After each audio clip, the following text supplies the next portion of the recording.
on peut ajouter plus de gesso sur les toiles déjà achetées si on veut avoir une surface lisse, parce que les toiles qu'on achète sont médium, ça veut dire ni trop rough, ni trop fin. C'est après à nous à décider jusqu'où on veut avoir pour le support. Les supports de Bouguereau étaient très fins. Il avait, celui qui faisait, préparer ses toiles, mettait tellement de couches de gesso que c'était lisse. Okay? Il voulait travailler les grandes surfaces. Ça, tu ne peux pas faire sur les planches de bois. Ça craque, ça courbe. Il y a énormément de problèmes. La toile, pour les grandes surfaces, c'est la seule solution. Alors, dans ce cas-là, si tu veux avoir le même coup de pinceau sur les grandes surfaces où la surface est rough, mais ajoute plus de gesso et va le sabler entre chaque couche. Et tu peux avoir une surface très fine. Les anciens avaient plusieurs couches avant de mettre le gesso.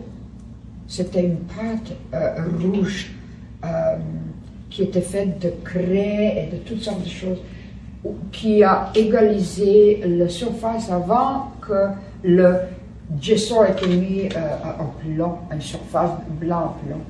Alors les choses ont changé, on a simplifié certaines choses, mais la colle et gesso après blanc nous permet plusieurs possibilités, sauf si tu veux absolument travailler avec une couleur comme ça. Ça c'est naturel, ça veut dire que si tu fais ta propre toile, la couleur de toile va être gardée parce que ni la colle de lapin ni le gesso vont changer la couleur.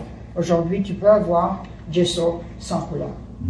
Mon expérience, c'est la craie est meilleure, le blanc est meilleur. OK? Dans quel sens? À cause du fait que ça te donne au niveau de la peinture beaucoup plus de possibilités. Ce blanc peut être utilisé déjà pour la lumière. Tu n'as pas besoin de vraiment renforcer beaucoup de lumière à certains endroits. Tu le caches à certains endroits et les autres, tu vas utiliser ça. Tu peux essuyer les couleurs et aller jusqu'à la base. C'est pas toujours par l'application. Si on regarde Tintoretto Tizian, le système était un peu différent. Alors, on peut utiliser ce blanc qui brille de sa base, de où la lumière va refléter